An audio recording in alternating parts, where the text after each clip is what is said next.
Oi galera, vamos para mais uma aula de vídeo. Na verdade hoje a gente vai corrigir a atividade que eu passei para vocês na última aula, né? Nós falamos sobre o empirismo, certo? Sobre, principalmente na visão de Locke e de Hobbes, certo? Também nós estudamos um pouco sobre a percepção política desses dois intelectuais. E eu passei uma atividade para vocês, acho que com 2 ou 3 questões, então uma atividade breve. E vamos corrigir essa atividade, ok? A primeira questão, então, da página 58. A primeira questão diz: identifique o autor de cada texto, escrevendo H para Hobbes e L para Locke, né? Então, tem um trecho, certo?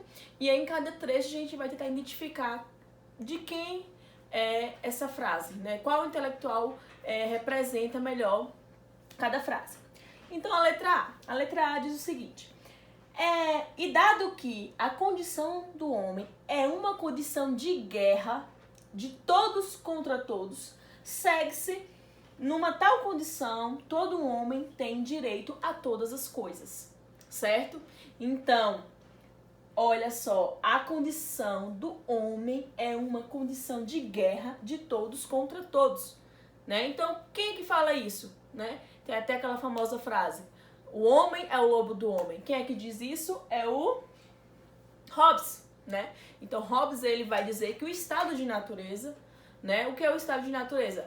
É o estado em que não há uma organização nem social, nem da sociedade e nem uma organização política. E nesse estado de natureza, Hobbes vai afirmar que o homem é o lobo do homem, que existe uma guerra, um permanente conflito, né? Entre os homens, né? O homem é inimigo do homem. Certo? Então, essa frase, ela corresponde a Hobbes. Vamos para a próxima. Letra B.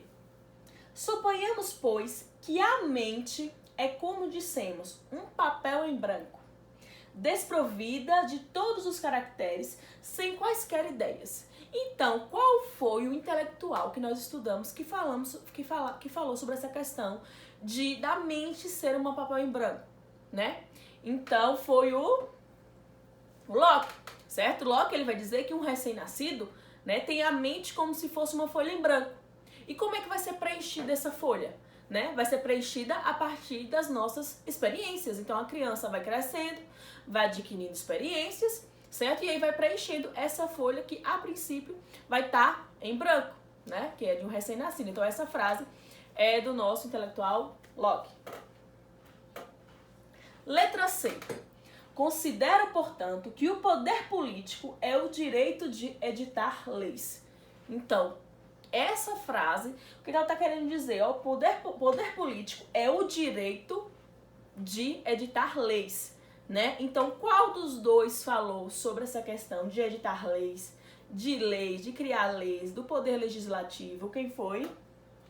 Locke, né? Então, essa frase, ela vai corresponder a Locke, porque Locke vai defender essa ideia do poder legislativo, certo? Letra D. Autorizo e transfiro meu direito de me governar a mim mesmo, a este homem ou esta assembleia de homens. Então, o que essa frase está querendo dizer? Né? Que a pessoa, o cidadão, ele vai, né, transferir os seus direitos naturais para outra pessoa ou para uma assembleia. Né? Então, está transferindo os direitos. Então, qual o intelectual que vai afirmar que a melhor forma de organização, que o contrato social vai ser organizado de maneira de que o cidadão, ele tem que transferir os seus direitos naturais? Vai ser o Hobbes, certo? Então, Hobbes vai defender que existe esse contrato, né? E nesse contrato, o ser humano, ele tem que transferir os seus direitos naturais para um governante, né? E esse governante vai ter um poder absoluto. Segunda questão. Leia a definição de racionalismo, né, que nós estudamos, antes de estudar o empirismo, nós estudamos racionalismo com Descartes, com Spinoza, e compare com o que você aprendeu sobre empirismo, que é esse assunto que nós estamos estudando desde a outra videoaula. Quaisquer filosofia que enfatize o papel da razão, que nesta perspectiva garante a aquisição e a justificação do conhecimento sem auxílio, a preferência pela razão em detrimento da experiência sensorial como fonte do conhecimento. Então, essa é uma frase, né, que ela vai estar afirmando o quê? Que há uma preferência entre a razão em detrimento do empirismo, né, que é o conhecimento que vem através da experiência, certo? Então, como podemos fazer essa comparação? Então, só lembrando, né, que os racionalistas, eles acreditam nessa questão do conhecimento pela razão, de ideias inatas, né, o inatismo, que é esse pensamento de que existe o conhecimento desde o nascimento, certo? Então, os racionalistas defendem essa ideia. E eles vão discordar, por exemplo, de que o conhecimento ele pode vir dos órgãos sensoriais, né? Inclusive, eu estava até rindo porque teve um aluno, que eu não vou citar, que colocou a resposta na prova, né, no mini teste, falando, citou o exemplo que eu citei em sala de aula, né, que eu falei que uma vez eu estava na pista, né, eu não estava dirigindo, eu era a passageira, e eu vi alguma coisa vindo, né, em nossa direção, e era um cachorro, e eu jurava que era uma moto. Então, assim, para Descartes fala que nós não podemos confiar nos nossos sentidos, nós não podemos confiar nos nossos olhos, na nossa audição. Nós não podemos confiar nisso, porque não pode ser real, pode ser que isso não seja real, certo? Então, os racionalistas, eles não vão acreditar que o conhecimento ele possa vir de órgãos sensoriais, né? Da sensação, da percepção, certo?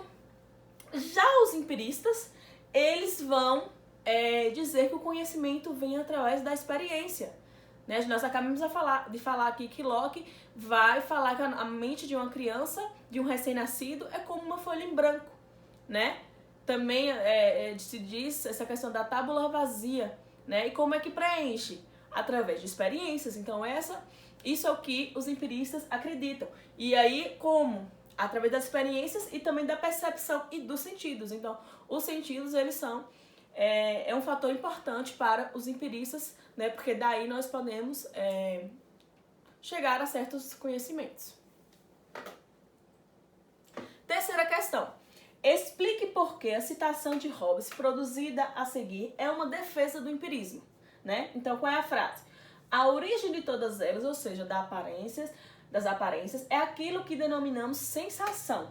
O resto deriva daquela de origem. Então, assim, a frase no livro está um pouco maior, eu resumi, né? Mas a ideia que Hobbes traz é justamente falar que tudo que tem na nossa mente, né? Tudo que existe na nossa mente, ela vem originalmente de algo que é externo a nós, certo? Então, tudo que a gente pensa, ela vai ser inicialmente gerado por algo externo, certo? Então, eu até falei, quando eu fui explicar a aula sobre empirismo, eu até citei o exemplo do unicórnio, que não existe, mas como a gente sabe o que é branco, como a gente sabe o que é cavalo, como a gente sabe o que é chifre, a gente junta tudo e consegue imaginar. Por quê? Porque são conhecimentos que que nós percebemos através dos nossos órgãos, né? Então, por exemplo, do olhar, por exemplo, da visão, e aí nós percebemos as cores dos animais e a gente consegue imaginar na nossa cabeça. Então, algo externo, certo? O que é captado, então, pelos nossos sentidos. E o conhecimento, então, vai vindo através das nossas experiências, ok?